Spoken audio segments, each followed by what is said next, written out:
2 Samuel chapter 20.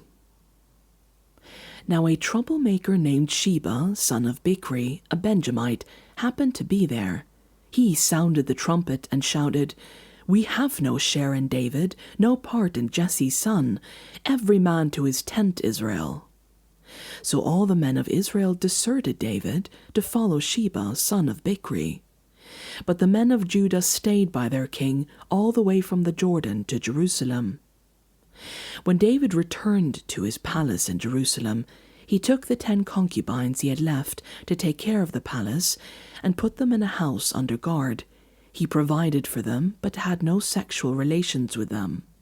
They were kept in confinement till the day of their death, living as widows. Then the king said to Amasa, "Summon the men of Judah to come with me within 3 days, and be here yourself." But when Amasa went to summon Judah, he took longer than the time the king had set for him. David said to Abishai, "Now Sheba son of Bichri will do us more harm than Absalom did.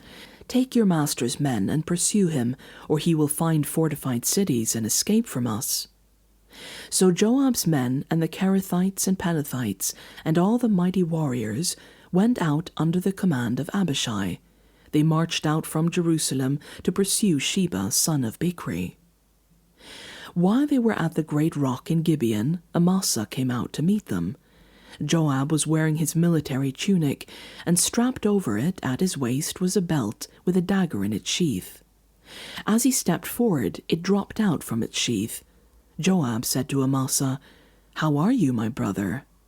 Then Joab took Amasa by the beard with his right hand to kiss him. Amasa was not on his guard against the dagger in Joab's hand, and Joab plunged it into his belly, and his intestines spilled out on the ground. Without being stabbed again, Amasa died. Then Joab and his brother Abishai pursued Sheba, son of Bichri.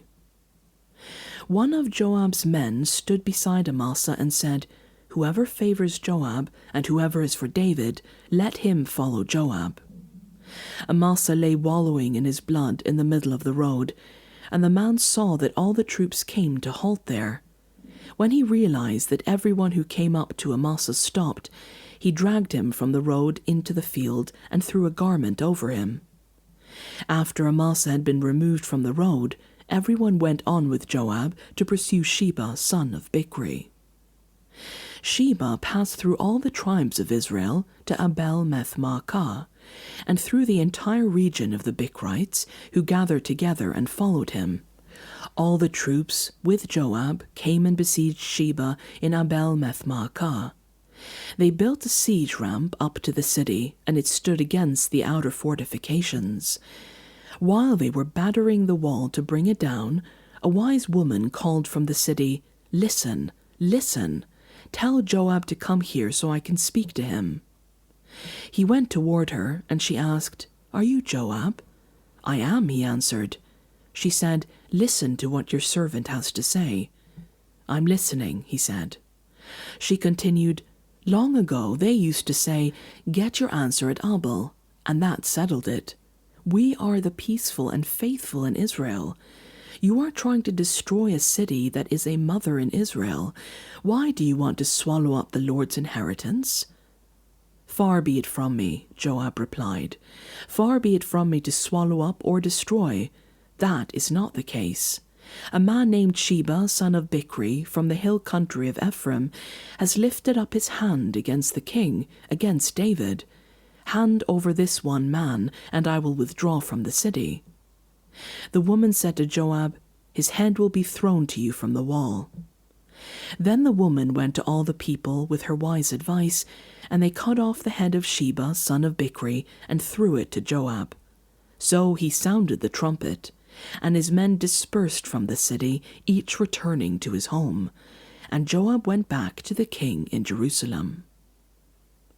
Joab was over Israel's entire army. Benaniah, son of Jehoiada, was over the Kerethites and Pelethites. Adoniram was in charge of forced labor. Jehoshaphat, son of Ahilud, was recorder. Shiva was secretary. Zadok and Abiathar were priests. And Ira, the Jarite, was David's priest.